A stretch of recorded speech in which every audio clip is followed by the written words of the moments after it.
Hello, everyone. Thanks so much for coming. Welcome to tonight's panel discussion, Israel at a Crossroads, Electoral Politics in a Divided Nation. Before I forget, let me remind all of you to please make sure your phones are turned off or on silent. My name is David Shayevitz. I'm professor of Jewish history here at Northwestern and director of the Crown Family Center for Jewish and Israel Studies. I'll begin with just a word or two about the Crown Center for those of you who are new to our programs, and then I'll introduce our distinguished panel and turn things over to them. The Crown Family Center for Jewish and Israel Studies is an academic hub for transformational undergraduate and graduate education, innovative faculty and student research, and accessible and engaging public programming. Our students, affiliated faculty members, and visiting professors and postdoctoral fellows study, teach, and research Jewish history, Jewish philosophy and thought, Hebrew and Yiddish language and literature, Holocaust studies, and the history, politics, and culture of the State of Israel. Part of what makes the Crown Center unique among the university's many departments, programs, and centers is our dedication to communal engagement and to building bridges between the university and the wider public. Tonight's panel is one of several upcoming events that aim to strengthen this connection. The sheet that was distributed, you should have found this on your seats when you came in, contains information about several really great upcoming programs, so please have a look at those dates. We'd love to see you at those future events as well.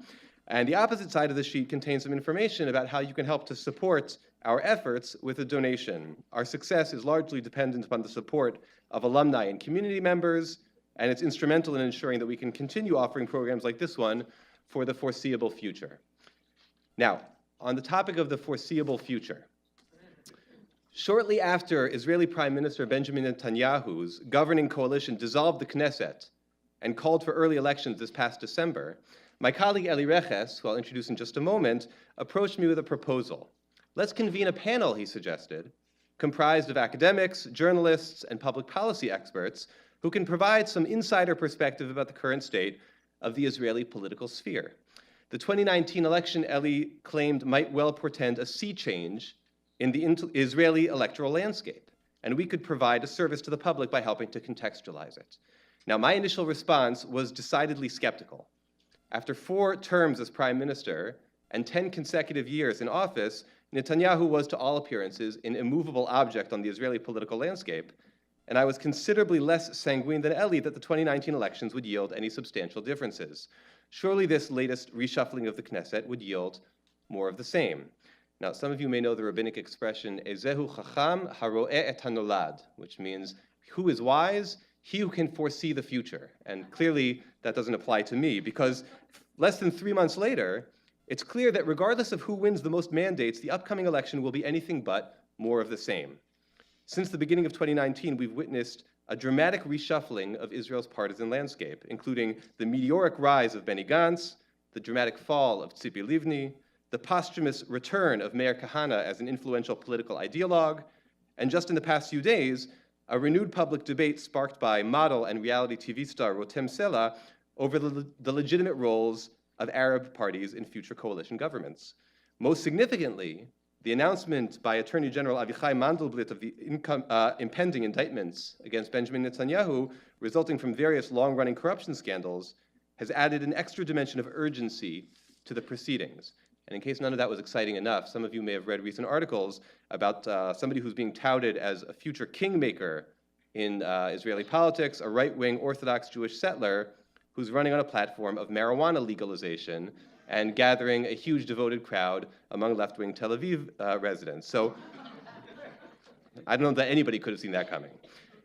Here in the United States, we can follow these developments from afar in the news media, but our speakers today can offer us more immediate and less mediated perspective, with insights drawn from their academic, journalistic, and public policy expertise. So it's a real pleasure to welcome Professor Yedidia Stern, Professor Yael Aronoff, Anshel Pfeffer, who are all visiting our campus, as well as our very own Professor Elie Rekhess. I'm going to introduce each of them in turn, and then turn things over to them. Professor, starting from your right, Professor Yedidia Stern is Professor of Law and former Dean at the Bar-Ilan University Law School, and Senior Fellow at the Israel Democracy Institute, a nonpartisan center dedicated to strengthening the foundations of Israeli democracy. Professor Stern holds degrees from both Bar-Ilan and Harvard universities, and is the author or editor of more than 20 books, as well as dozens of articles. His research and writing focus on Israel's status as both a Jewish and a democratic state, as well as the intersection of religion and state institutions more broadly. In the interest of time, I will not list for you the many honors he's received, but it's worth noting that he's served not only in academic roles, but also as a participant in numerous political commissions, governmental committees, and organizational boards in Israel. So he can hopefully provide us with some real insider's perspective. To his right, Professor Yael Aronoff is Associate Professor and Michael and Elaine Serling and Friends Chair of Israel Studies at James Madison College, which is the residential college of public affairs within Michigan State University. She also directs Michigan State's Serling Institute for Jewish Studies and Modern Israel. She's the recipient of degrees from Princeton and Columbia Universities and is the author of The Political Psychology of Israeli Prime Ministers When Hardliners Opt for Peace, which is published by Cambridge University Press in 2014. She's published widely in the fields of Israel studies, political science, and international relations, and frequently writes and lectures for popular as well as academic audiences. Next to her, Anshel Pfeffer is a journalist and columnist for the Israeli newspaper Haaretz, as well as the Israel correspondent for The Economist and a contributor to The Guardian. He's the author of several books in both Hebrew and English, including a biography of former Sephardic Chief Rabbi Ovadia Yosef, and most recently, the much acclaimed Bibi, The Turbulent Life and Times of Benjamin Netanyahu. Finally, Acharon Chaviv, Elie Rekhess is Crown Visiting Professor in Israel Studies here at Northwestern and Associate Director of Israel Studies at the Crown Family Center. He received his education at Tel Aviv University and is an expert on Israel's Arab minority, Palestinian politics, and the Islamic resurgence in Israel, the West Bank, and Gaza. He's the author of several books on these subjects, as well as numerous articles in both Hebrew and English, and has held advisory posts in various Israeli governmental and organizational settings. Elie will be pulling double duty tonight as both a panelist and as the moderator, and I'm going to turn things over to him in just a moment. But before I do, I want to just say a word of thanks to Nancy Gelman and especially to Crystal Falcaro-Heaps, who are the Crown Family Center's administrators who helped put this entire event together. It couldn't have happened without them, and I want to really thank them for those efforts. And with no further ado, I'll turn things over to Elie. Thank you.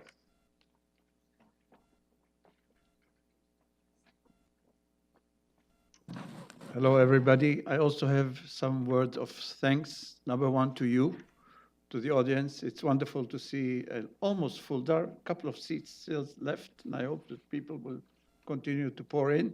But really, thank you for coming out tonight. It's not a particularly warm night, and it has rained earlier. So I appreciate your effort coming for this event tonight. And I join David in a special thank you to all the administrative team that has helped this event come true. And to David, of course, for his collaboration and cooperation in bringing this event materialize and realize tonight.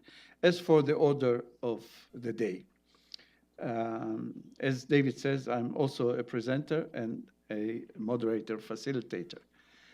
The division of labor first. Each of us will cover an area or a topic of him or herself as following. Going by the following order.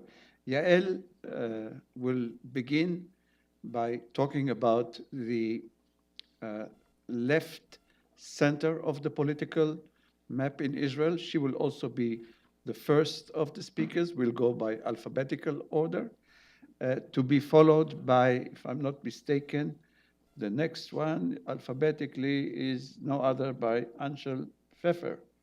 Correct? Yes.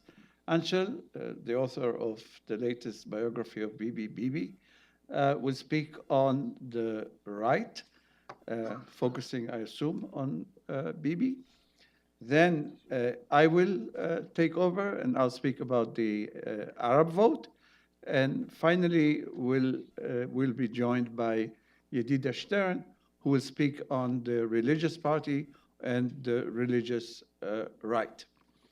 Now, as for time sharing, what we'll do is that each of us will have 10 to 12 minutes of presentation, and I'll ask the speakers to speak from the podium.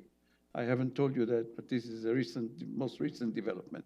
I said each of us of course, excluding the moderator. The moderator has special privileges. After all, I'll have extra 5 minutes. Joking. It's really humor. So this should cover about 45 minutes. And then we will have some exchange between us. We can ask each other some question. I have also some prepared question in case there is silence, which I don't believe there will be. After that, hopefully, which will take about half an hour, we'll open the discussion to Q&A from the crowd in case some of you will have some very short questions. And this will be done hopefully towards 8:35, 8:40, maybe 8:45. So this is the order of the day. Without further ado, let me invite to the podium the first speaker. I have a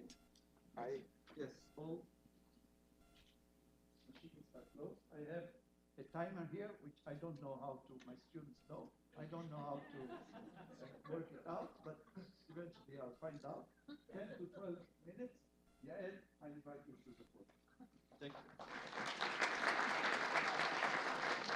Thank you so much, Elie Rekhess, for inviting me and for the Crown Family Center for Jewish Studies and Israel Studies for hosting this. It should be a really interesting discussion that I also hope to learn from, and I look forward to the discussion, and thank you for coming. So I think one prism through which this could be looked at, even though we're really focusing on Israel today, is there a resemblance looking also at our country and Israel and some European countries and India in terms of populist, nationalist leaders of certain kinds, and to what extent, under what conditions and what forces could hope to topple them, which is a kind of conversation over many months, kind of not just about Israel, but across the world. And if we keep that in back of our mind, will that have us look at things in a particular way when we focus on Israel or not, is kind of one thing to keep in mind. Another thing I'd like to keep in mind is although the older I get, it's harder to do, I am an eternal optimist.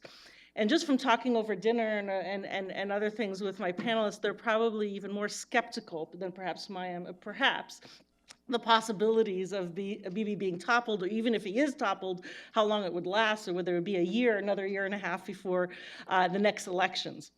And so, being the optimist that I am, I'd like to talk about the possibility, perhaps, of a new government, and perhaps it even being able to sustain past a year. If you look at it really in only 2 months, we have this brand new blue and white party under Gantz, with also Lapid, that now in just 2 months has more support in Israel than Bibi Netanyahu or the Likud party, which in itself is quite an amazing feat, right? Even though it's slowing down just a little bit this week. And I'd like to take a little bit broader perspective, first looking at the past and then also projecting perhaps into the future. So looking into the past and trying to be optimistic, could we see this as a time whereby just as after kind of labor hegemony and dominance after over 3 decades in the late 70s, where it started to then be challenged by the Likud and others on the right, could we see a time today, other than kind of the contingencies of this particular week or this particular month with this particular party, whereby we should also expect kind of perhaps a greater challenge to Likud, much more regimented hegemony or dominance than labor had earlier, right? And if we look at it that way, I want to see if there's certain insights we can get if we look at it through that prism. Of course, many people really see this as, oh my goodness, Israel has really turned right, especially over the last decade. There's this rightward shift. Where has the center left gone? Where is it? How come it hasn't been able to challenge Netanyahu? And there is, of course, some truth to that. But on the other hand, of course, Israel has been a really polarized society for many decades. And even if we look at the last 10 years of Netanyahu's rule, often a quarter of the population really supports him, and you really get relatively stable, right, center-left and center-right blocks. So even though people get, whipped out of shape about these rightward shifts, often, and even in the last election, you really see more of a rightward reshuffling within the right, as opposed to the right gaining mileage from moving into the center-left. And you really have these blocks, more or less, that are more or less kind of represent half of the population each, in which, and seeing it through that prism, might give us perhaps a tiny bit of more hope that perhaps a right government can indeed be toppled and we can have a new government, and can also keep it in perspective in terms of, in a broader sense, in a broader context, even though Netanyahu has been ruling for 10 years, kind of the limits of that within these two blocks. So I'm going to very quickly go through some challenges that the center-left has had over the past 10 years, and actually winning, right, and being able to form a coalition, and actually being able to topple Netanyahu. And one of those reasons, I think, is the diminishing ideological clarity between the major parties in Israel, right? And so that you have the right, in a sense, co-opting some of the positions, former positions of the center-left, right? So that even rhetorically, even though not all of us believe the genuineness of or the behavior that replicates, but at least rhetorically, Netanyahu in 2009 supports a two-state solution. We have former Likud princes who start center parties, who have shifted their views. And so in that sense, one of the reasons it's harder for the center-left to challenge is because it's become more murky to some extent to try to distinguish some, at times, center-left parties from center-right parties, as you have this shift. Then you have the right co-opting the center-left throughout the government. So when you have a Netanyahu government, you have Barak and his Labor Party joining it. You have him joining the Sharon government previous to that. You have Yair Lapid, joining the government. So in that sense, again, you have the lack of clarity of really the difference between the two parties or several parties when they're sitting in the same government. And you have a really kind of lack of momentum and support and mobilization for these center-left parties when they're joining the Netanyahu government, or when they try to join and then fail, right? Then they also lose support. And that's really undermined their ability to challenge Netanyahu. You have, of course, the condition of the stagnation of the peace process, which we all know some of the reasons for that. But of course, Barak himself and Bill Clinton himself kind of pulled out the rug, perhaps, from the center-left parties by saying there's no partner and putting all the blame on Arafat at Camp David, because then why, if there's no partner, why should anybody in Israel support the center or center-left, right? So you have those contributing factors. You have continuing violence, which arguably Bibi has capitalized on in terms of capitalizing on the fear and him being Mr. Security. You have mistakes, of course, that are made on the center-left, because we have to remember that Tzipi Livni won the most votes, of course, in 2009, and then wasn't able to form a coalition because she wasn't willing to give Shas what they needed, which in hindsight may have been a big mistake, and we could have had a very different government and had a very different story in terms of having the sense that it's somehow predetermined that there's this rightward shift in Israeli politics. Maybe not, right? If she had done certain things differently in 2009. You could argue, perhaps, that there are some gender factors in Israeli political culture, despite it being better than most countries in the world and having a woman prime minister in the 1970s. Nevertheless, some of the things that she faced, and perhaps her downfall now, maybe there's some gender-related things that we also saw in Hillary Clinton's campaigns that we could talk about that affected her. And now we, of course, see these male generals, and perhaps you need a general in the center-left to challenge the perception that the Likud party is providing for greater security. And of course, you have the lack of ability to partner with Palestinian and Israeli parties, which Elie Rekhess will talk about. So I could go on for an hour on those things. I can't do that, but I'm just laying out some of the challenges and contingencies which made it more difficult, despite being an almost even bloc for the past decade, if not more, that they had such a hard time challenging Netanyahu, right? And so what can we look to today in terms of a reawakening of the center-left and actually getting the public mobilized to support them and to defeat the Netanyahu? And of course, this election is very much about, on the center-left, about defeating Bibi Netanyahu as the #1 agenda item. Well, of course, they've actually been able to unite, which is part of the problem in the center left, is that they've been factionalized and haven't been able to unite previously.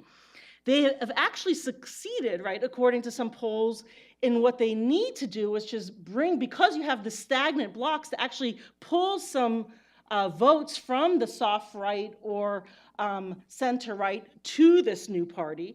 And apparently, according to some polls, they've gotten 13% of Lieberman's party votes to vote for them, to support them, 8% of Likud, 10% from Kulanu. And it could amount to perhaps 5 to 6 seats eventually that they actually take from the right. But this is, of course, their challenge too, and the continuing challenge of the center left, because on one hand, they want to differentiate themselves from the center right and be distinct. On the other hand, they absolutely have to get some votes from the right to them to be able to win when they're just kind of so close to getting to 61, but just can't make it over the last 10 years. So they have to, and you see Gantz playing these politics, where I think he very much supports a two-state solution, and he is more liberal on civil marriage and other kind of issues of the day. But in his language and rhetoric, and with Yael on as well, he's kind of trying to skirt, kind of appealing to the left, but without losing the right, and still strategically playing it more to the right, even if he ends up losing some of the Arab parties that I'm sure Elie Rekhess will talk about as well. You have labor coming in, and now it's doing a little better. People had better hopes, more hopes for Gabay, and that one of the problems the center left has is appealing to Mizrahim in Israel, and still very much has a perception of it being largely Ashkenazim that support it.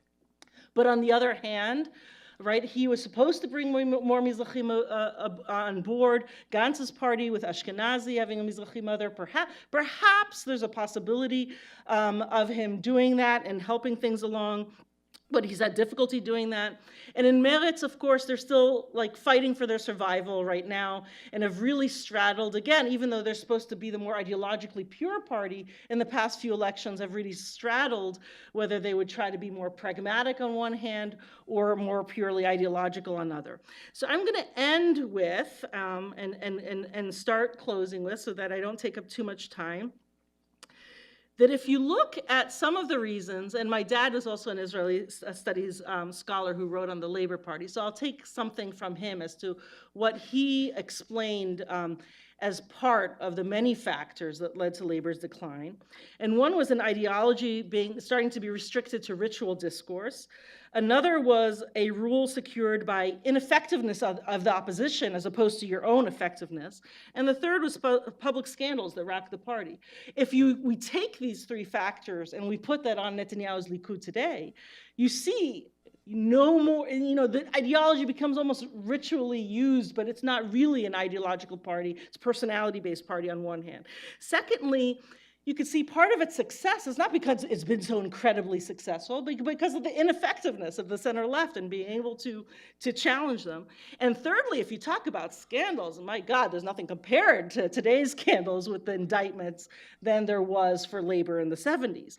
So again, it could be kind of something of the moment, blue and white party of the moment, but maybe there's something deeper and broader that we could look into, that the proximate causes of this blue and white party, in fact, perhaps, have kind of deeper standing in terms of things that are perhaps causing the Likud to decline a little bit. And now I'll end with, I guess, by saying that it is possible that they could win, right? They just need some of the little parties on the right not to make it and have those lost voices pull a little, and it is possible. And despite the real differences among them, everyone said that Netanyahu's coalition wouldn't last either. So it's possible that they actually could last more than a year and affect something if they really do feel responsible for the future of the country. And then they could move things a little bit in a different direction in terms of keeping a peace process perhaps a little bit more alive, or avoiding some of the pitfalls that are questioning kind of the two-state solution. They could bring diaspora Jews closer perhaps and make America Israel less of a partisan issue in the US. They could perhaps lead to an environment of greater inclusion and a stopping the deterioration of some factors of liberal democracy in Israel and challenges to the Supreme Court. They could perhaps, with this notion of blue and white, decrease and stop some of the immense polarization in the society, and still, being the three IDF chiefs of the four, maintain Israel's security, which is actually has serious challenges, and I don't mean to mock that. So I welcome the discussion, and those are just some things to think about.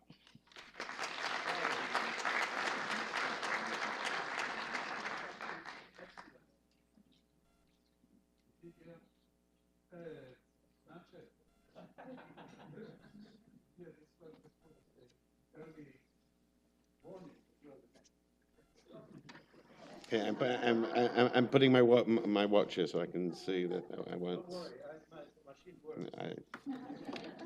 I see you're a bit technologically challenged, so. Talking about technologically challenged people, how many people here have Instagram? Okay, I don't have Instagram. I'm still probably a bit too old.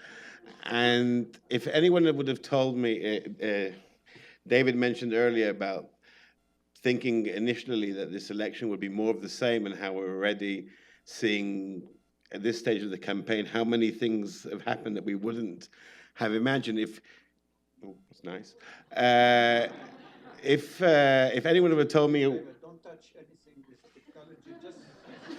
if anyone would have told me a week ago that one of the main events of this campaign would have been a spat on Instagram between Netanyahu and a model and the actress who played Wonder Woman, I'd say, these are Israeli elections, but let's not go that far. So it really has been already. We're still almost 4 weeks away from Election Day. It's already been quite a roller coaster of a campaign, and I think that I don't know how many of you were following what happened earlier this week on Instagram between Rotem Sela, Gal Gadot, and Netanyahu, but it was actually a very revealing moment, because I think anybody who knows anything about politics knows that having a fight with two models who are 40 years younger than you on social media is not the best thing for a politician to do. Yet Netanyahu did it, and Netanyahu is no fool. Netanyahu knows how to campaign. And what he chose to say in his own Instagram account, and I don't know how many politicians, certainly not 69-year-old politicians like Netanyahu, actually campaign on Instagram. But what he chose to say was really revealing. He quoted the fact that his government had last year passed the nation-state law, and he quoted from the nation-state law because the argument was over the role of Arab citizens within Israeli politics. I'm not going to take Elie Rekhess's job here to talk about the Arab parties, but that argument was interesting because Netanyahu chose to quote the nation-state law. Now, I assume a lot of people here who are aware of the nation-state law vehemently oppose it and seen it, I think, justifiably a racist law. Netanyahu chose to mention it in the most high-profile fight of the campaign so far, with two very popular young women, to mention it because he sees that as a vote winner. Now, a year ago, a source of mine, a Knesset member from the coalition, said to me that she was very surprised that Netanyahu has decided to put all his credit on passing the nation-state law, even though within the coalition there were a lot of misgivings over the law. The nation-state law had been in various committee stages for 6 years. Netanyahu had never shown any enthusiasm. Netanyahu's not a big fan of legislation at the best of times. Suddenly he decided to push, to pressure all the coalition to vote in favor of the law. And I thought at the time, and I think it was right, that he was already thinking about this year's election, that this was going to be one of his main gimmicks for drumming up support from the right wing. Netanyahu is a politician who is very focused on his base, on maximizing the vote of his base, and he chose to take the most prominent platform for young voters, which is Instagram, in a fight with two very popular young stars, and bring that out because he already saw 10 months ago. I don't want to say Netanyahu was a genius, but he is a political genius. He foresaw that he would have the chance to use the nation-state law to this effect, to drum up support from his base. And this shows you how Netanyahu sees these elections. Netanyahu does not see this election as as a great ideological battle, as his opportunity to pass various policies. This election is not about policies. It's the oxygen has already been sucked out of Israeli political discourse by Netanyahu. That this election is not about. No one's talking in Israel today about policies. No one's talking about what to do with the Palestinian issue. No one's talking about the future of the relationship between state and religion, about economic policies. They're totally missing from the election campaign. Some of the parties haven't even bothered to put out a platform, and those which have. There's been almost, me and my colleagues in the Israeli media, we have barely talked about the platforms of the parties, and the parties themselves haven't really tried to draw much attention. There's only one issue in this election, and it doesn't matter which party is running it. The one issue in this election is Benjamin Netanyahu. And how are the parties defining themselves? If they're parties on the right of the coalition, right-wing and religious parties, they're defining themselves as how supportive we will be of Netanyahu after that. Vote for us because we will be there to keep Netanyahu strong. If obviously Likud, Netanyahu is their leader, but if it's the other right-wing parties, even the religious parties, which usually in past elections have sort of played on the fence, saying let's see who we can do business with, they've all come out already now in favor of Netanyahu, endorsing him completely. And the one thing that they have to differentiate themselves from each other is how much we will support Netanyahu. The same thing goes for the opposition. The parties which will not be in Netanyahu's coalition are accusing the others. So you have three main center-left or left-wing parties. We have Meretz, we have Labour, and we have the new blue and white. They're arguing with themselves. We will never sit with Netanyahu, but those guys in Labour and Meretz, maybe they will. Labour is saying, we can't trust blue and white. Maybe they'll be in a coalition with Netanyahu. So the only yardstick for a party in this election is how much you'll be pro or anti-Bibi on the day after the election. No policy, no nothing. Now, this election was called until very recently the Israeli midterms. Now, most of you probably know there's no such thing as a midterm election in Israeli politics. You've got the Knesset election, that's it. Sometimes we think if there's somewhere in between the election, there's a local election, we say maybe that's a test for the parties, but not really. We don't have the same kind of system here in the US where halfway in between the presidential elections, you've got a midterm, which is also a kind of reality check for the president in the White House, even though he's not running. We don't have that thing. So why was this election being called the midterms? Because there was the expectation until very recently that Netanyahu would win because the center-left was divided between, until very recently, 5 or 6 different parties. No one opposition party seemed to be challenging Netanyahu. The assumption was that Netanyahu was going to win. However, a few months afterwards, there'll be indictments. Netanyahu will be charged with bribery and fraud, and that will be the real test. And this election is just to see what kind of a renewed mandate Netanyahu can get. If it'll be a really strong renewed mandate, if his majority would be enhanced, that means that the midterms would have gone well for Bibi. And if he would just scrape through with the minimum of majorities, that would mean that his situation coming into the real election, which would be held by the legal establishment, by the prosecutors, by the court, his situation won't be great.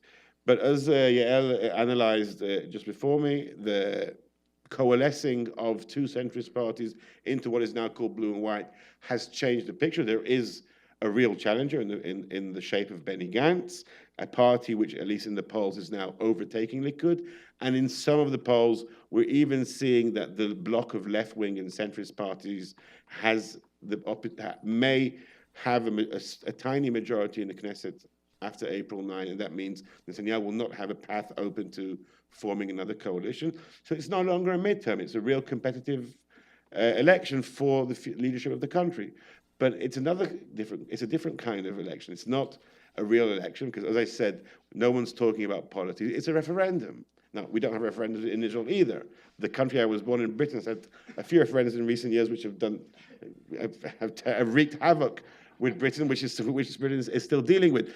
Israel has never had a referendum, but this is now being called the Netanyahu referendum because the only thing that matters in this election is will Bibi Netanyahu continue to a fifth term as prime minister, or will Benny Gantz replace him? And that is the only question. And therefore, this election, for all purposes, is the Bibi referendum. Now, in Israel, as everyone probably here knows, we have two elections in Israel. There's a real election in which Israeli citizens go to the polls and vote, as I will, and those of you here in the room who are Israelis and live in Israel will do on April 9. And then there's a second election. In that election, the only people who count are the leaders of the parties who have been elected to the Knesset, and they start the horse trading to building the coalition. Sometimes there may be two possible candidates to form the government. There's a whole rigmarole where they go to where the president consults with them, then he confers on one of their candidates the possibility of forming the coalition, and then the formal coalition talks begin, and it's a process which takes weeks, sometimes a couple of months, and that's the second election in Israel. This time is going to be a third election, because we all know, thanks to Attorney General Avichai Mendelblit 2 weeks ago, finally announcing that he's planning to indict Netanyahu, even though it's pending hearing. So we all know that the hearings will be held in the next few months. Once those hearings are over, the chances are, with the amount of evidence accumulated already, that the hearings won't go well for Bibi, and the Attorney General will follow through with his plan to indict him. So we all know that at some point, probably towards the end of 2019, assuming Netanyahu does win this election, he wins the referendum, he wins the midterm, he'll still be prime minister. He won't just need a coalition to govern, he'll need a coalition to stick by him, even if he's formally indicted and charged in court. Now, we've never been in this situation before. Israeli law says that a prime minister has to resign if he's convicted. Now, it doesn't say what happens if a prime minister has just been indicted. Now, we have a legal expert here, so I'm not going to go into the legal definitions, but we've never been in a situation where that law has ever been tested, because the two prime ministers who came close to being indicted, Yitzhak Rabin and Ehud Olmert, both resigned before it could happen. In Rabin's case, the resignation basically ended the investigation against him. In Olmert's case, he was indicted later on as a private citizen. Now, this situation whereby a prime minister will have to go and sit in court as a defendant for days, weeks, months, and probably years, because it's going to be a very complex civil, a white-collar corruption case. These are cases which usually take years, certainly when we're talking here about a prime minister.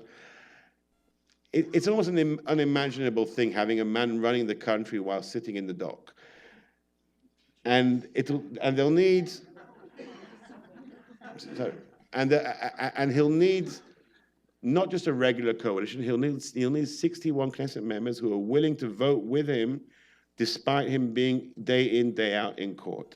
So Netanyahu has another election ahead of him, which is that is the election which will define his legacy. Will he be remembered as the prime minister who broke David Ben-Gurion's record and in the coming July becomes the longest serving prime minister in Israel's history? Or will he be the prime minister, the first prime minister to be forced to go in court and perhaps even be convicted as a sitting prime minister? So it really is an unprecedented election, not just a prime minister having fights on Instagram, but a prime minister fighting literally for his freedom, because Israel's the only country so far to have built a special prison wing for prime ministers. It was built for Olmert, but the wing is still there, and now the cell is empty, so Netanyahu knows he may be the next one to be sitting in that cell. Thank you.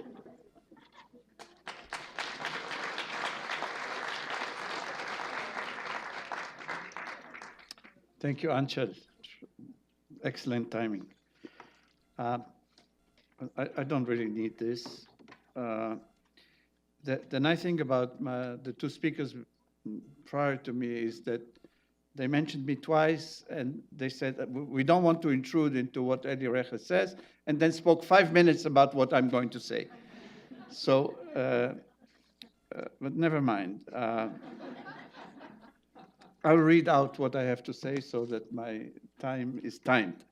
So, as my predecessor said, last Saturday, 4 days ago, model, actress, and TV host Rotem Sela stirred up a political storm when she blasted Culture Minister Miri Regev By the way, I'm speaking about the Arab vote.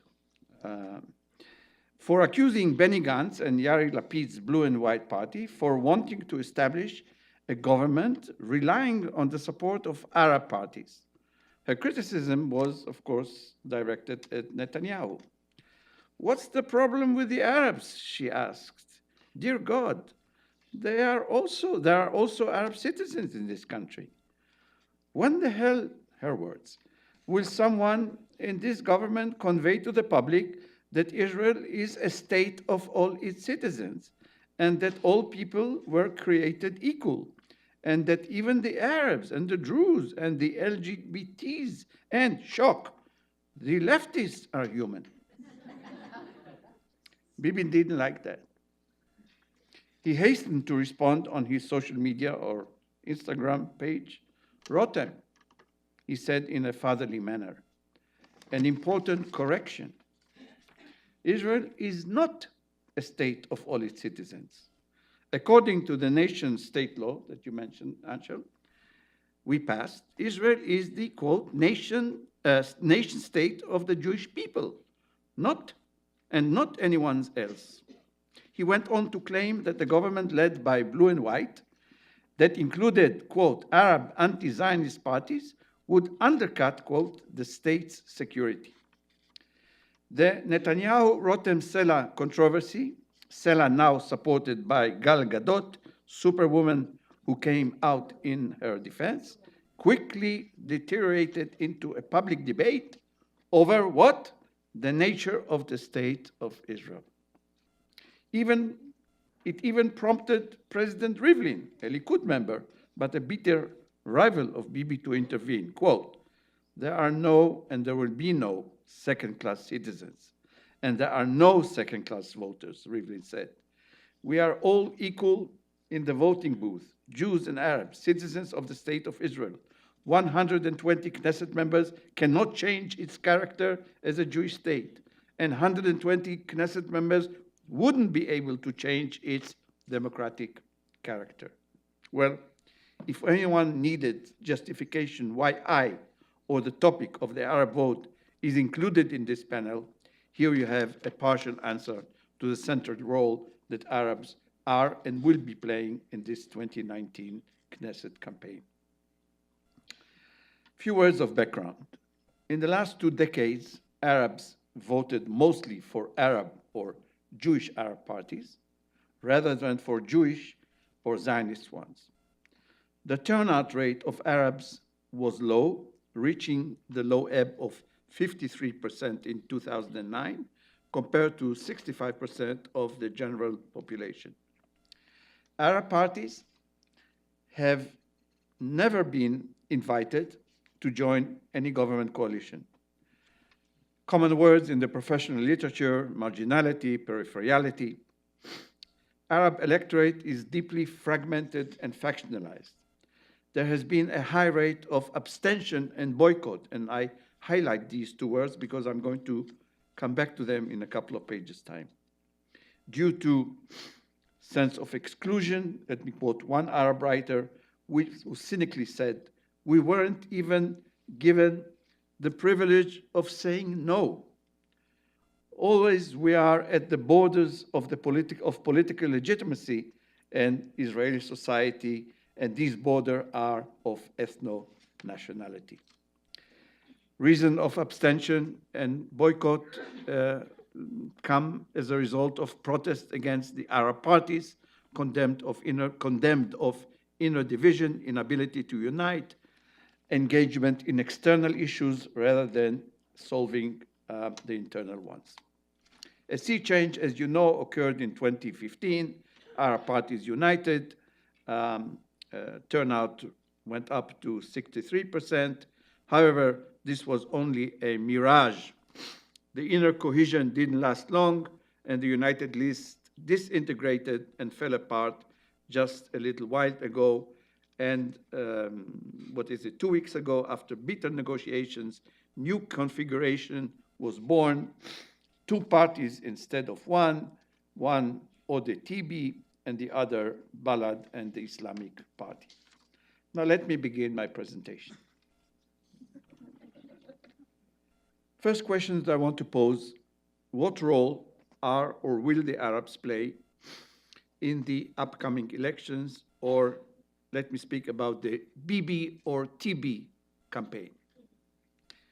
Bibi, as Anshel related to, and also Yael, feeling the ground shaking under his feet after his indictment, resorted to the same campaign or tactics which he has used during election day in 2015, when he mobilized his supporters by warning that Arab voters were heading in droves to the polls.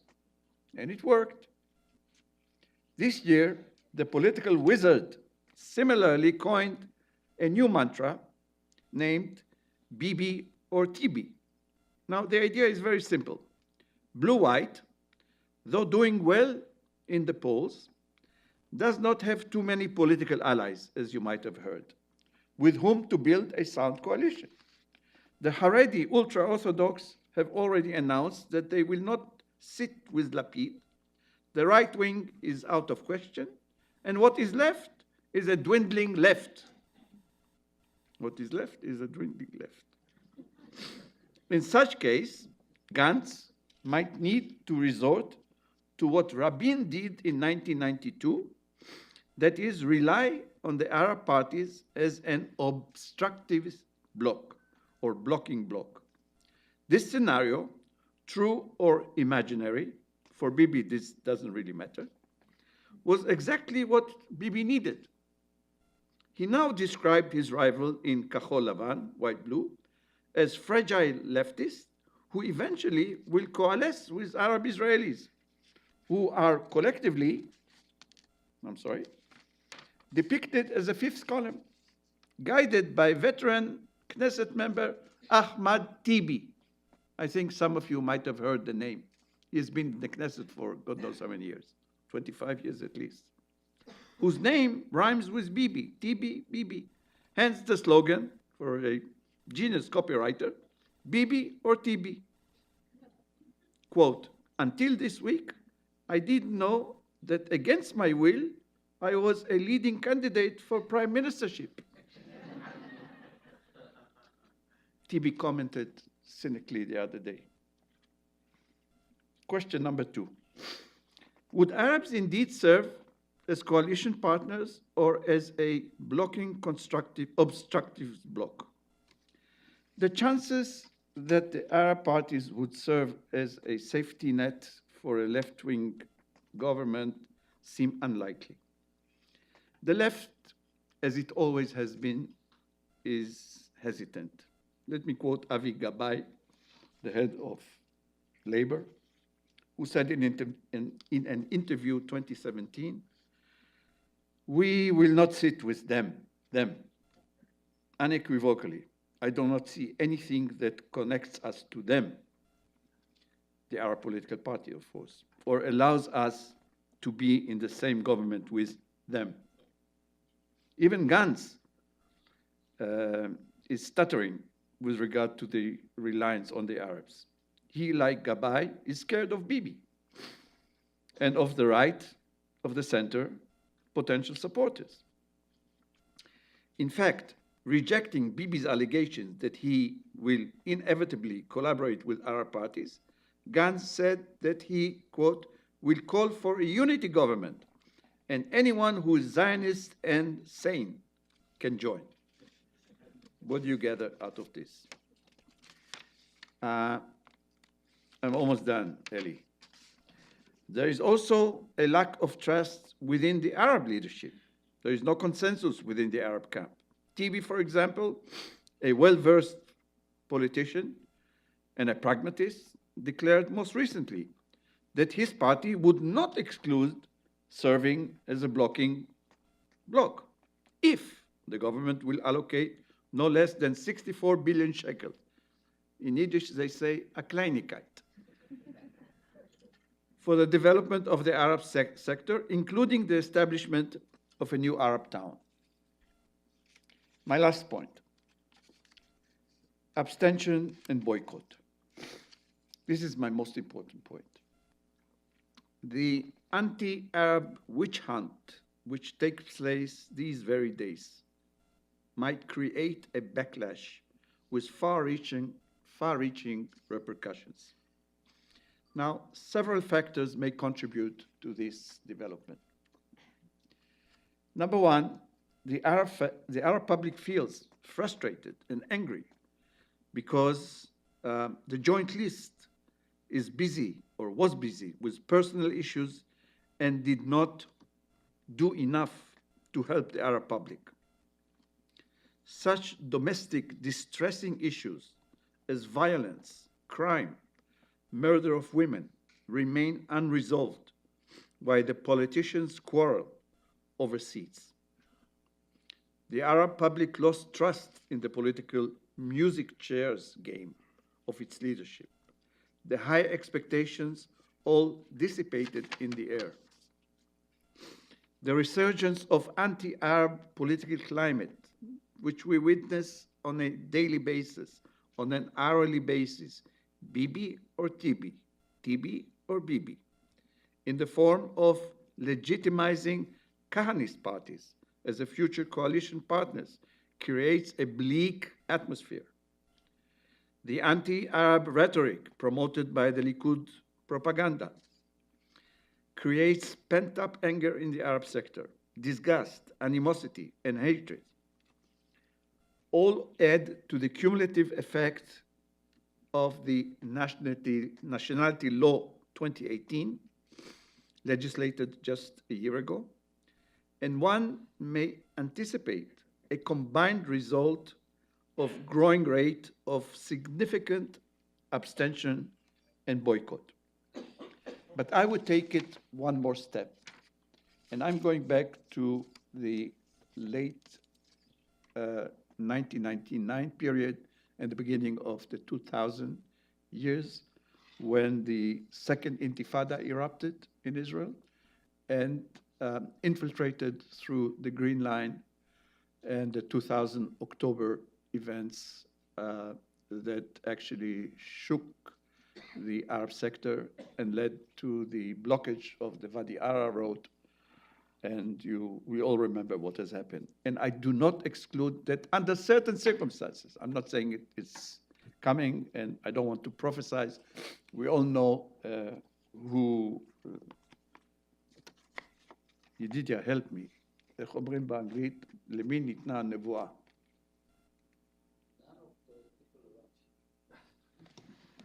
Yeah, you really helped me now. Well, איך, David? Well, there is this, never mind. I don't want to prophesize. This is what I want to say. But I don't exclude the possibility that things can get out of hand under circumstances and with a lowering rate of abstention and boycott, which are two separate things. Things can come out of hand, and which does make one very happy. Thank you very much.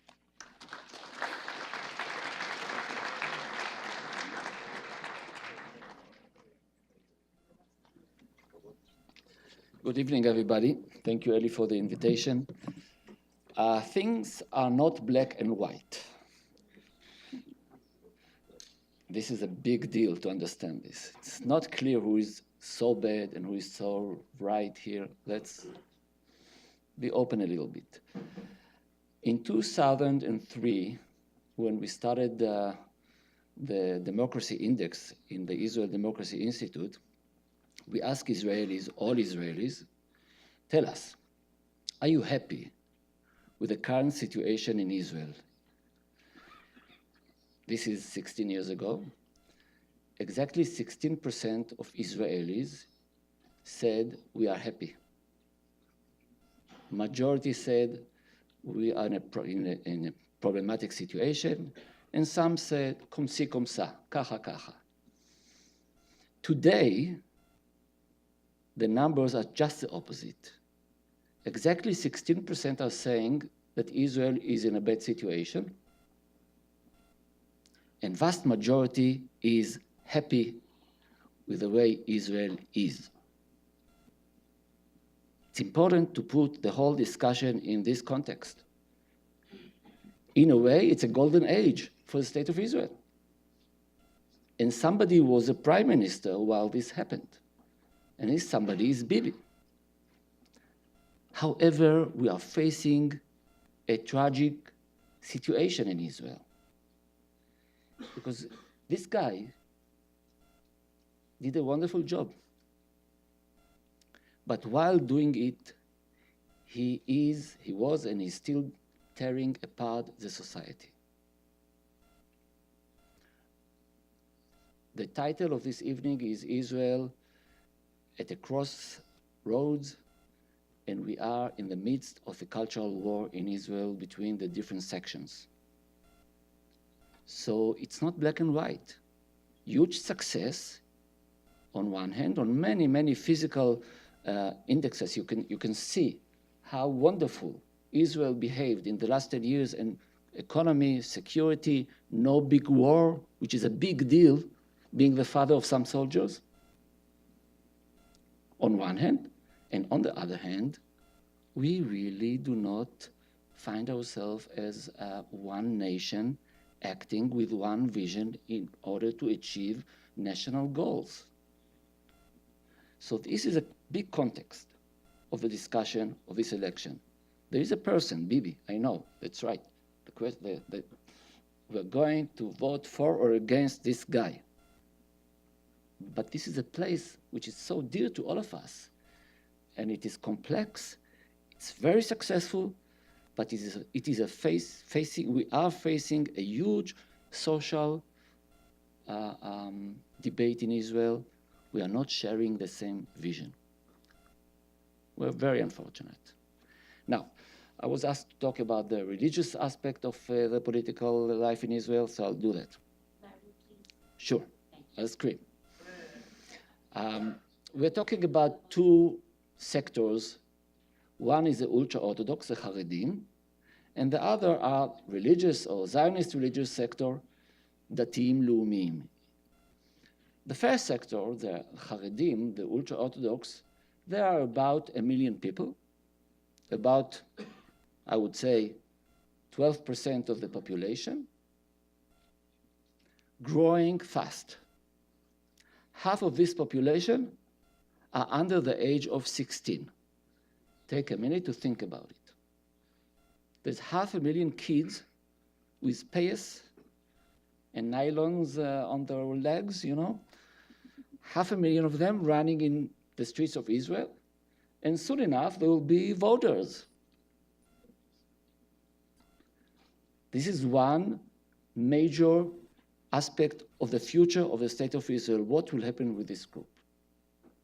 The other group, religious Zionist, size-wise, I would say 11%. However, they're growing fast too. You know why? Because so many Israelis define themselves today as religious Zionists, despite the fact that they are not religious Zionists by any objective parameter. Why is that so? Because this is the coming hegemony in the Israeli society. People want to be part of it. Ayelet Shaked is obviously the face of it.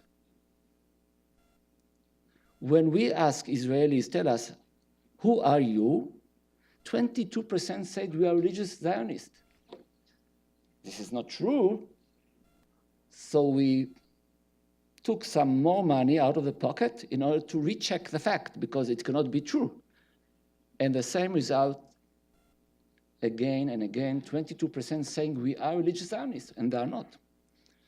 So these two groups are very crucial, obviously. The first one, because it's growing very fast. The second one, because it's considered to be the hegemony, the up-and-coming hegemony in the state of Israel.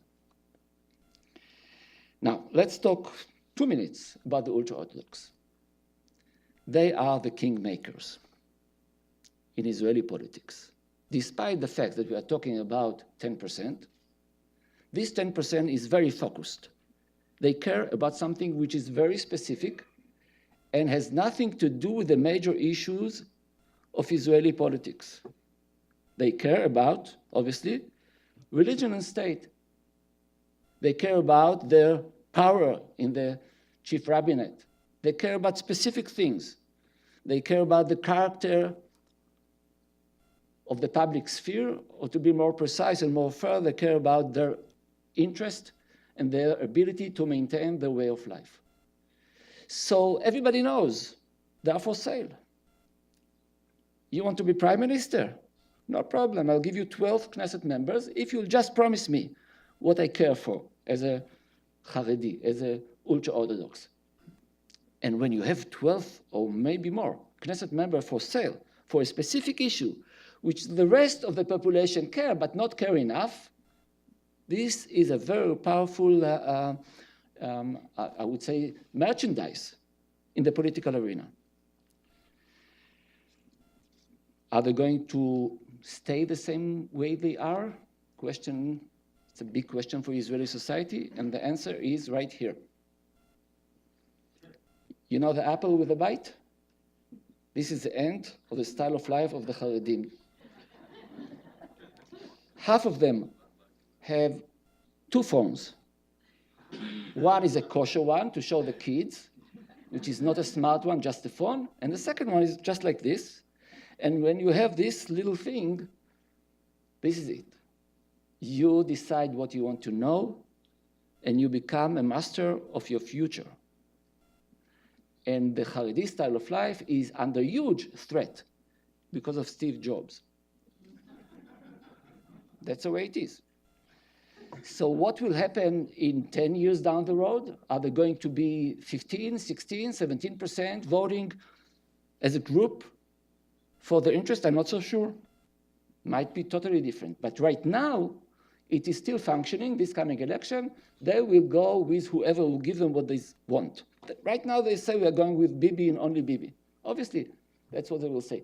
But let me predict that if and when the option will be that they will go with the other side and will benefit from it, they may shift. They say right now, no, we'll not go with Lapid. Whoever is in, know the details, Lapid was a Haman Harasha, you know. He was the one not giving them what they wanted in the last previous election. I'm telling you, they are for sale. Depends on the price. Now, the religious Zionists as a group, first of all, it's an amazing group. It's the optimistic tribe in the Israeli society. Quite amazing facts I want to give you. You never heard this before, promise you. It's new stuff. Okay, first of all, when we ask this group of people, as I said, it's about 11%. Do you think that the Israeli state is in good hands? 88% say yes. While the secular in Israel, the numbers are 44%, exactly half. When you ask how many of you religious Zionists think that Israel is really in a bad situation, only 2%. So Anshel and me, basically. That's about it. When you ask this tribe, tell us, what do you think of the Israeli democracy, looking at the democratic aspect of our national life? Well, 51% of religious Zionists say that the current balance between Jewish and democratic state is exactly what they like. While no other party, the voters, no other parties say the same. Everybody is unhappy. Everybody is unhappy. The Haredim are unhappy from one side, and obviously the rest are unhappy from the other side. When you ask this tribe, tell us, what do you think of the Knesset, of the government, of the Supreme Court? Their answer is just the opposite of the answer of the rest of Israelis. For example, regarding the Supreme Court, only 24-25% of religious Zionists like the Supreme Court, while the rest of the population is 75%. When you talked about the government, the religious Zionists like the government very much. 66% approve. While in the Israeli public altogether, we're talking about 40, 41, 42%. So you have a specific understanding of reality from this tribe. Going back to our election right now, this is very interesting because we do have three options to vote as a religious Zionist. One is to vote for the Beit Yehudi. Don't know how familiar you are with all these names. This is like what used to be the Mafdal, not anymore. It was taken over by people who I consider to be right to the center of religious Zionism. We call it Haradim Leumiyim, headed now by Rafi Peretz, Harav Rafi Peretz, who is not at all representing the majority of religious Zionism in Israel. They took into their party, you know, the Kahanistim, the followers of Kahana, which is enormous shame to me as part of the tribe, but this is reality. They did it. This is one group. Second group is the followers of Bennett, who is trying to show the option of cooperation between religion and non-religious people together as a party. I wonder how many people who are religious Zionists will vote for this party. I predict not too many, my prediction. But the majority of the tribe does not have a political home. You know, the accountant from Ra'anana or the lawyer from Givat Shmuel, you know, the majority of these people, they do not have anymore a political home of their own, which is great, if you ask me. Because what is a need for political organization based on religion? What for? What exactly do you need that you cannot find either in the Likud or in the Labor or in Kahol, Lavan, Ve'afor, which is the right, Afor is gray, which is the right color of this party. That's just here. Why do you need a religious party if you are a religious Zionist? If you are an Arab, you want to isolate yourself, I understand that. If you are ultra-Orthodox, you want to isolate yourself, I understand why you need a political organization to support it. But if you are a religious Zionist and the whole ethos is, I want to be part, I want to lead the Israeli society, so why do you segregate yourself into your own party? What is the point? Surely enough, this is what's going on. Who is number one on the primaries of the Likud? After Bibi, obviously. Who is number one? Knesset member, Yuli Edelstein, who is religious Zionist. And if you look into each one of the major parties of Israel, you will see great representation of this tribe in each one of the parties. We are about to see a maturity level of this crowd, the majority of this crowd, I'm a law professor and I'm religious.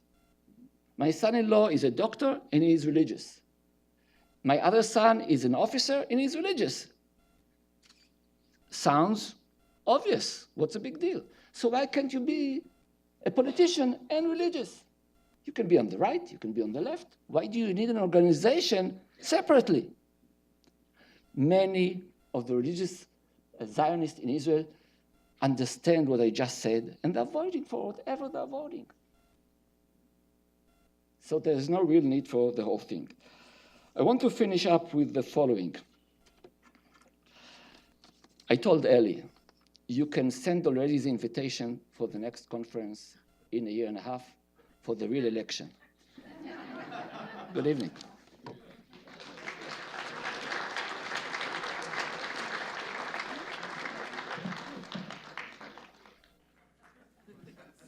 Okay, so these are two or three questions combined. So my first question, it's the same question addressed to all of you.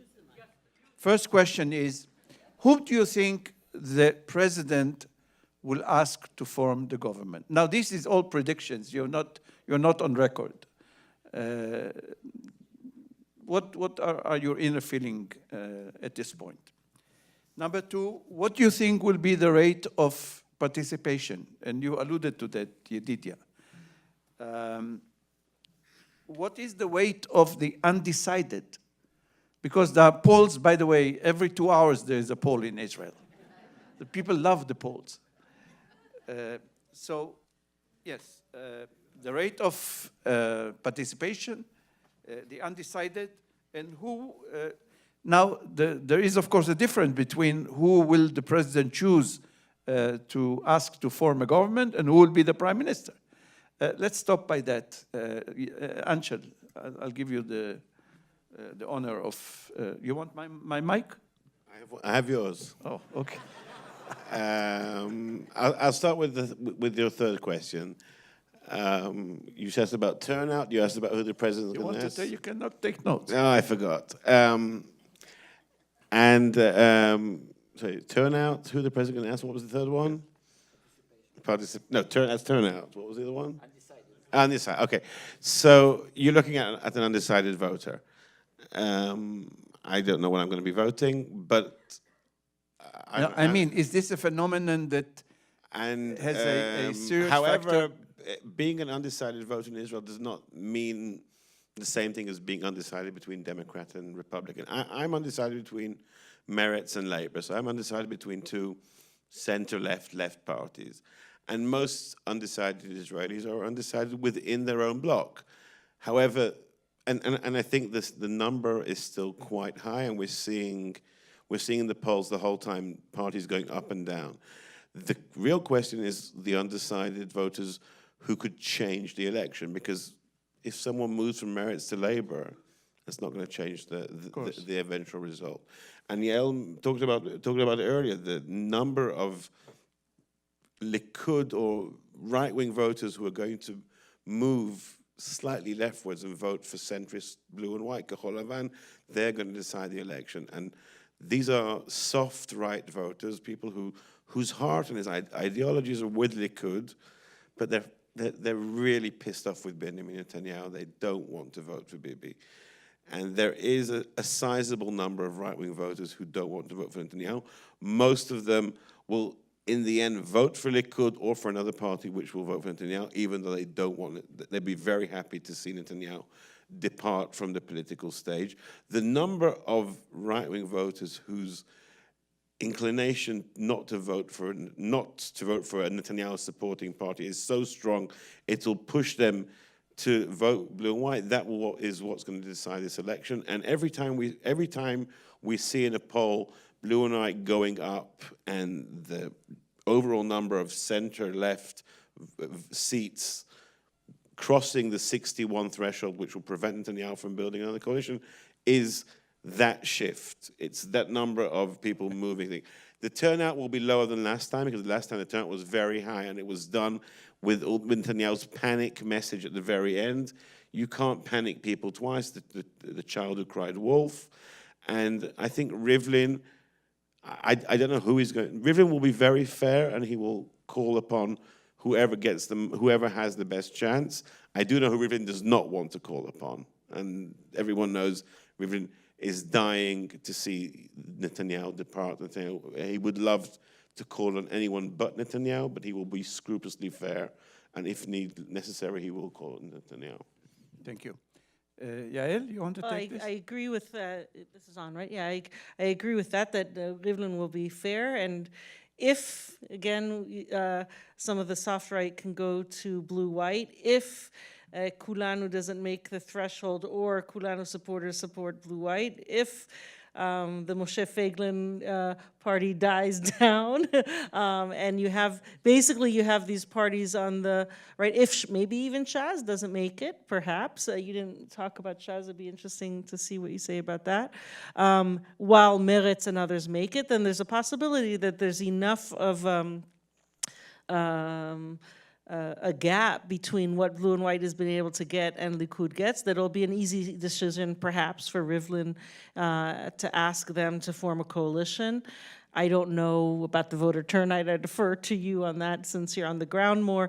And in terms of the last question of undecided voters, I was just talking to Alon Tal this morning, who used to co-chair the Green Party and is now working for... Running, isn't he? He was going to be number 25 on the Blue-White Party before they merged with Lapid, and now he's lower. But the point is he's very active in the campaign, and he's a huge environmentalist in Israel. And they figured out that 22% of the undecided vote are environmentalists, where that's a big issue for them. And they're trying to, the Blue-White Party, work on them being the environmental party. Because apparently the people in labor who are environmentalists are too low on the list, or like 15 or lower, to be able to make it. So, I mean, that's not going to be the major deciding thing. But if we're looking at the margins, and that's the reality of what can make a difference, perhaps if they're able to capitalize on this, for those that the environment is a top priority, they can gain some votes for their party there. And apparently Gantz is meeting with him and all the university presidents, so they're also trying to recruit kind of university support for the party apparently as well. So, Yedidia, before you take it, let me add one more extra for you. Do you envisage the possibility of everybody be seated, a unity government? Yeah, we'll have government. I don't know Special about for you. unity. Okay.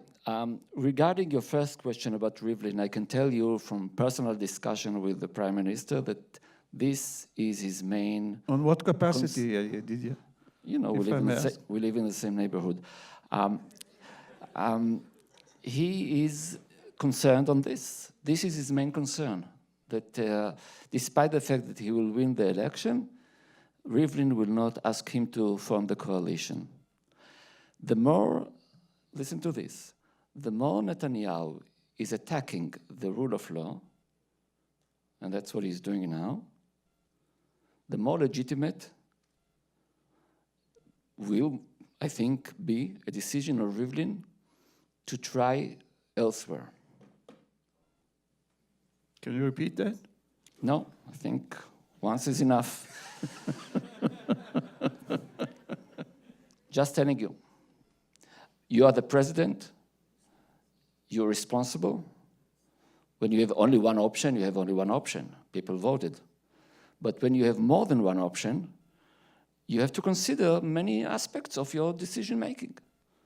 And I'm telling you, if Kahol veLavan will be close, will be a real option to form a government, this might be the case. That's question number one. Question number two about participation rate. In Israel, participation rate is very high. In Australia, it's higher. You know why? It's obligatory. Right, you have to pay a fine if you don't vote. So, but when you compare Israel to the rest of OECD country, the rate of participation is very high, which is obviously a Jewish character, you know. I'll show them. But I agree with Anshel that last time was a record high, but you never know what will be the next trick, but you know that there will be a trick. I anticipate a trick, I don't know which one. Yeah, but you know, once bitten, twice shy. Okay. But the undecided, this is a major thing. Listen, we talk here 30 days before the election. It's eternity. It's eternity. So many things can happen. I can write, right now I can write few scenarios which will take us to different horizons, okay? And it's true that most of the voters of Kahol veLavan are undecided, while the voters of the Likud are much more decided. And nobody can guess what will happen, but this is a situation as of now.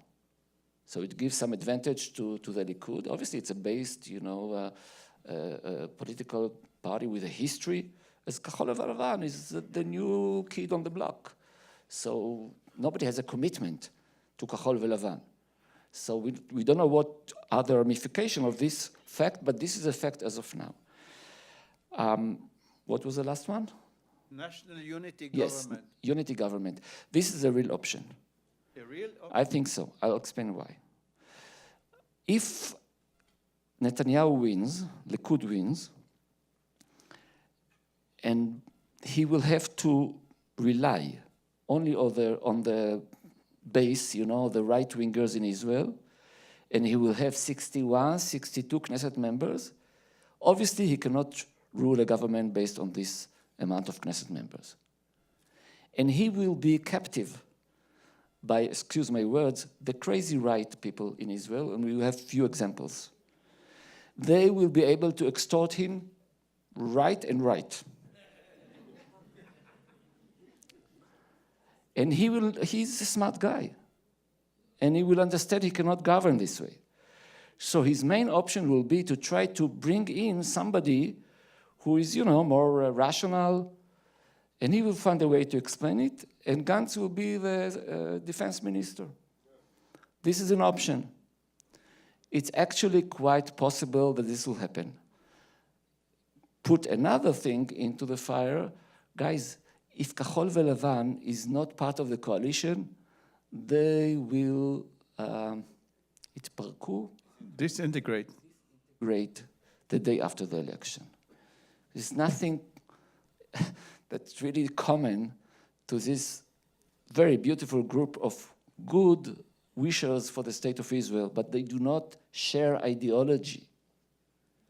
So if they will be part of the government, they will be part of the government. But if not, they will disintegrate it. So this is their ambition to go to be part of the government with Bibi. And this is a real option.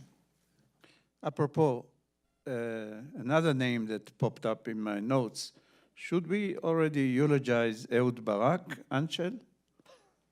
Ehud Barak, I spoke to him 2 weeks This is ago. not, I'm not saying it as a joke. I spoke to him 2 weeks ago about Benny Gantz, and he said, I can't say everything that he said, but he said that, Tell us part what that he the said. next prime minister should be a former chief of staff of the IDF. So, you know, maybe he meant Benny Gantz, but maybe he meant a former chief of staff of the IDF who is 1, 2, 3, 6 back.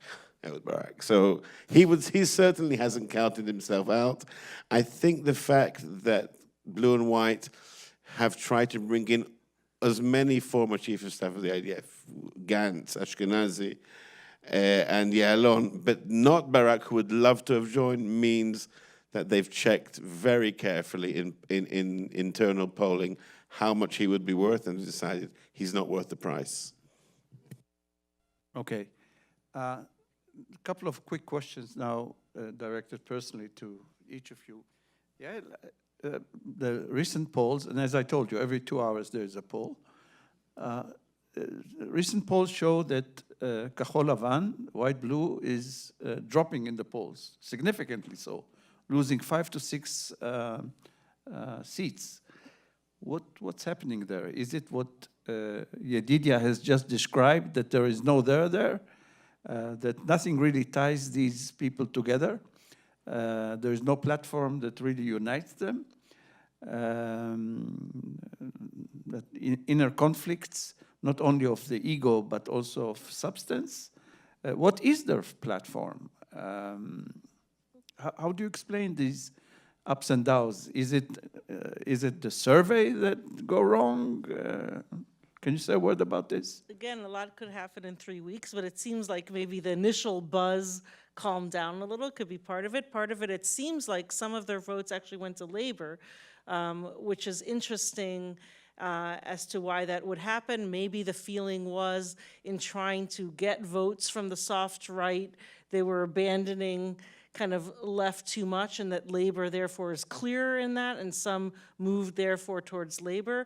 But it could be that in the next 3 weeks, that strategy of trying to gain votes from the right at the expense of possible ones from the left will still pan out for them perhaps.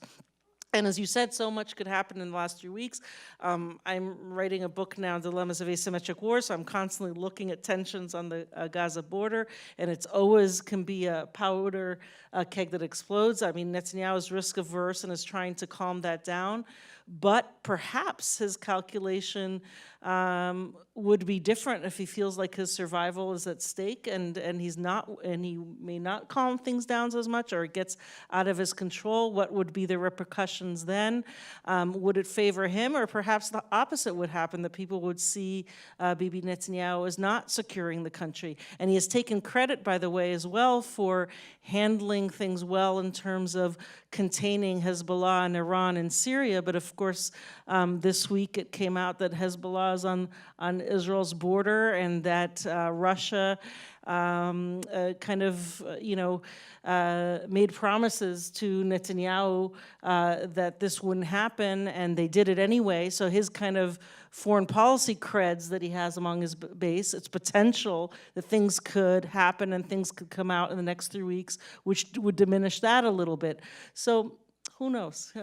On this, and I'll let you go.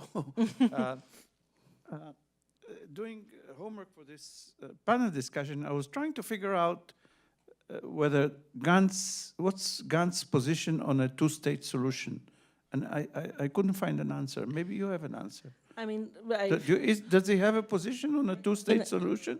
Did you course, find any reference to that? we don't know, 100%, but it seems to me, my sense is that he really does. Two-state solution. My sense is that he really does believe in a two-state solution.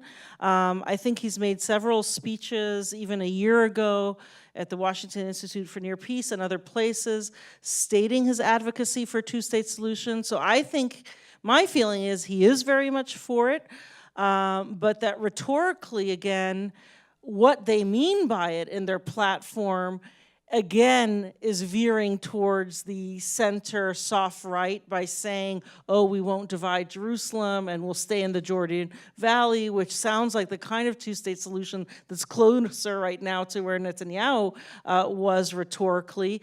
And also at the U, I think today or yesterday, he didn't kind of really come out and say two states. But I have a feeling it's more of a strategic decision on his part that in order to get that soft right, that's what he has to do. In order to keep Yael on board, who's not an ideological rightist, but that's what he has to do. But my sense is that if he were to come to power, and if there were ever a set of circumstances under Trump, perhaps with this new peace plan that he's waiting for, that's unlikely but possible, or a new Democratic candidate, if there were conditions where the peace was being pushed again externally, or the environment demanded it, that he really does believe very firmly in a two-state solution. But he wouldn't say so. And it's just tactics. If he needs the soft, he needs to pull from the right in order to win, right? So I think it's strategy.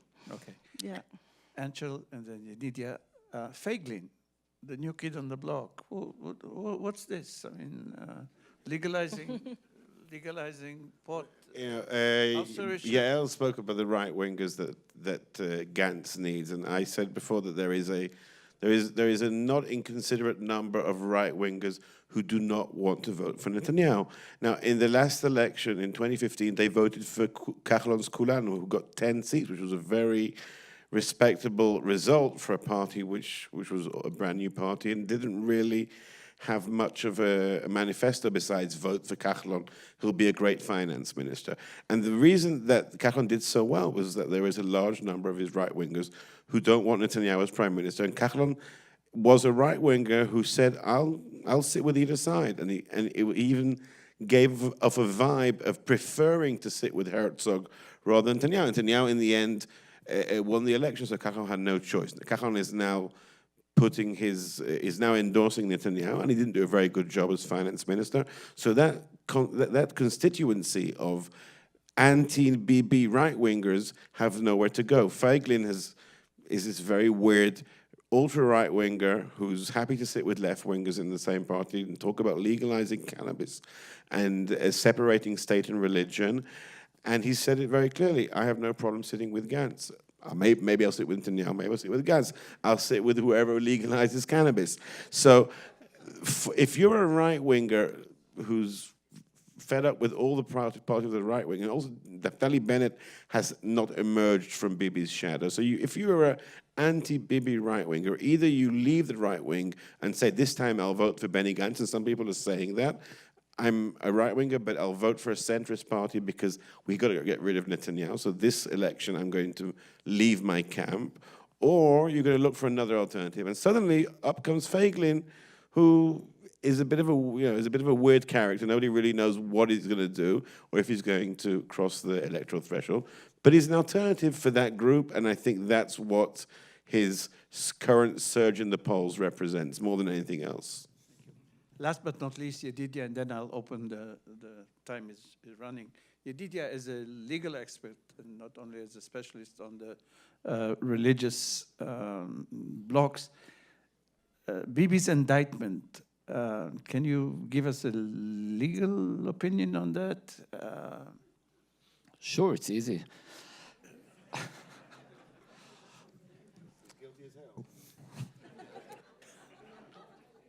Anshel, you had your turn. Okay. He's obviously guilty if you vote for the left, and he's obviously innocent if you vote for the right. Short answer from professional point of view, obviously. Now, I actually read what the Attorney General wrote, 57 pages, and it's quite substantial. It's quite substantial. It's evidence collected from 3 of the people who were very close to Bibi Netanyahu all these years. So you cannot just disregard it. However, it's not so simple. Why is it? The issue of the, I don't want to be more to go into details, but the issue of the presence is one issue. You have to show, and it's not so easy to show, that from subjective point of view, Bibi was considering the presence as a bribery. He was considering getting this present in order to do something. Not so easy to prove, number one. Number two, from when you talk about the connection between the media and politicians, these are the 2 other cases, of Yediot Aronoff and Walla. We're talking about the question whether a politician is allowed to do what apparently Bibi did when he talked to a media baron. So you may have heard that Ellen Dershowitz said this is something that the law should not be involved. Okay. Some other people will say, and I'm one of them, this is the most crucial part of democracy, that the people will be able to listen to the media and to know that at least the writer is writing what he wants to write. Nobody dictates to him or to her to write because of economic interest that the owner has with the prime minister. I think it's a major threat to democracy when the media can be bought in such a large scale. And I'm not naive. Obviously, we know that all these connections are always there, but Haaretz, nevertheless, it's truly actually. We simply don't get paid well enough to change what we write. No, Haaretz is actually different, seriously. But anyhow, so regarding the question whether there will be enough evidence to put him into jail, I'm not so sure. I'm not so sure, and nobody can pre-guess it. What I'm sure of is this is not an issue in the current election. You may consider it to be, Israelis do not care about corruption. I don't think so. I think they do care. But I don't think that's the main issue. Listen, if there is any advantage to Kahol and Lavan, there is one advantage. There are many disadvantages. There's no ideology. 3 generals. We want to be run by 3 generals. Think of it. The only advantage of Kahol and Lavan is that they proclaim that they want mamlachtiyut, meaning they want us to be one group acting for public interest and not tribunal or tribunal interest. And this is a voice that should be heard more and more in Israel. And I think that those who will vote for Kol-Levan, they will vote not for, it's not necessarily against Bibi, it's also pro something new which is uniting us. Israelis are craving for this. Solidarity is part of our, I would say, national character. And the last decade, as I said earlier, the main problem with Bibi was that he was attacking this solidarity, which is exactly what you don't want from your leader. Exactly what you don't want from your leader. So he may be great on the economy, he may be great with Putin and with Trump. לא להזכיר את החבל בבית התלוי. Okay. And I'm going to stop, okay. I think we have time for one, maybe two questions, but questions. Question is made of 2-3 sentences. But the first. At the very end, you mentioned our president. And, well, wait. The question is, regardless of what the people here in the panel think, how important is the alliance between Trump and Bibi to the Israeli public across party lines? Excellent question. Concise and to the point. מישהו רוצה לקחת? No? Anshel? I think that any Israeli citizen wants his prime minister to have a good relationship with the president of the United States, regardless of who that president is. So Netanyahu lost an election in 1999 because he was perceived by many Israeli voters as being at loggerheads with Bill Clinton. Bill Clinton was seen as a very pro-Israeli president, and that was one of the reasons Netanyahu lost in 1999. Netanyahu managed to overcome the fact that he was very hostile to Barack Obama. Barack Obama was hostile to him by convincing Israelis that Barack Obama himself was anti-Israel. But you can't convince Israelis, even Israelis on the left, that Donald Trump is anti-Israel. I don't think Donald Trump is working in Israel personally. I don't think he's working in Israel's interests. But most Israelis feel that Trump is pro-Israel. The overwhelming number of Israelis feel that, and that's certainly an asset for Netanyahu. However, because Trump is pro-Israel, many Israelis will make the calculation that he'll have a great relationship with whoever is Israel's prime minister. So it doesn't necessarily have to be Netanyahu who will be in the prime minister's office. So I think that this connection with Trump is not a huge asset for Netanyahu. It is an asset. I'll just add just 2 sentences, and I completely agree with you. If there is any there to Trump's peace plan, that he was trying to help Netanyahu win by not coming out with the peace plan until after the election, and there's no question about that. But there seems to be some kind of nervousness on the part of Netanyahu and Likud about perhaps being pressured or having to make any kind of concessions in this environment. And it would be very hard, as you say, given their close relationship, to say no to Trump. So I think they're a little concerned, actually, and that closeness may not last if he were to be elected and there was some pressure exerted on him. Yeah. Yes, sir.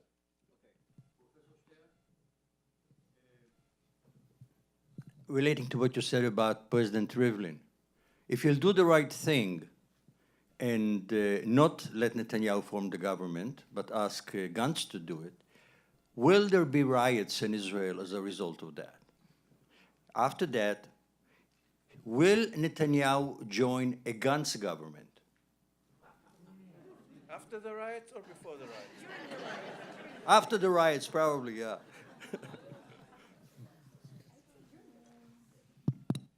Okay. I believe Israeli democracy is very strong. I think the basic feeling of Israelis is to accept the rule of law. The rule of law is under attack for the last decade in Israel, not necessarily by Netanyahu, yet to be seen by Netanyahu, unfortunately. But I think my prediction is that Israelis, some people will be crazy, but the majority will accept the rule of law, and if Rivlin will do whatever he will do, I don't think there will be riots. I think Netanyahu will join the government of Gantz, if this will happen one day, because otherwise he has no future in politics in Israel. Staying on the wheel, playing your role, waiting for the next opportunity, he will do that. His ego is so strong that he can even eat less.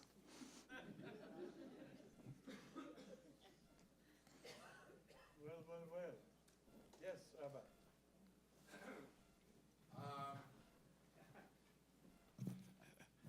It still mesmerizes me why Bennett decided to start his own party, and seems like he's going to have a hard time going through the threshold, and then basically Hudi's going to have a hard time making the threshold. Why did he, at this juncture, decide to step away? And all of you seem to say that this is really a referendum against Netanyahu. Yes, Netanyahu, no Netanyahu. But my other question is there anything currently in terms of this election, in terms of the referendum, in terms of the peace process, and how immensely it stalled any communications with the Palestinians? Okay, trying to understand Bennett. Bennett knew what I just told you, that about 22% of Israelis say we are religious Zionists. And he was looking into this crowd mainly. He wanted to be the leader, not only of those who are really religious Zionists, but leader of the many other people who are interested to be part of this family. And this is what he tried to do. I don't think he will be successful in doing that. The reason I say what I say is because many of the people who are religious Zionists will vote for Likud, will vote for any other parties. There is no need to vote for him. I think he misunderstood this calculation. Now, I think what he did was basically not fair to the home that he left. He did it the last minute. I think many people will remember this and will not like it. Looking at the whole thing from a different angle, most of religious Zionists in Israel are nationalist or even hyper-nationalist. Religion is less important for them when they go to the ballot. So now the question whether Bennett will make it or not depends on the issue whether enough people will think that the Likud is not right-wing enough. And that's what he's trying to do right now. That's Hayamin HaChadash, the new right. He's trying to be more right from the Likud. Is it going to convince? I don't think it's going to convince many people. So we've gone a little over time, but I'm sure everyone will agree with me that it was worth it. On behalf of all of us here, please join me in thanking our distinguished panelists for their wonderfully thought-provoking talks, and especially to Elie Rekhess for having put this panel together and assembled us all here tonight. Have a wonderful night, and I hope to see you at future events.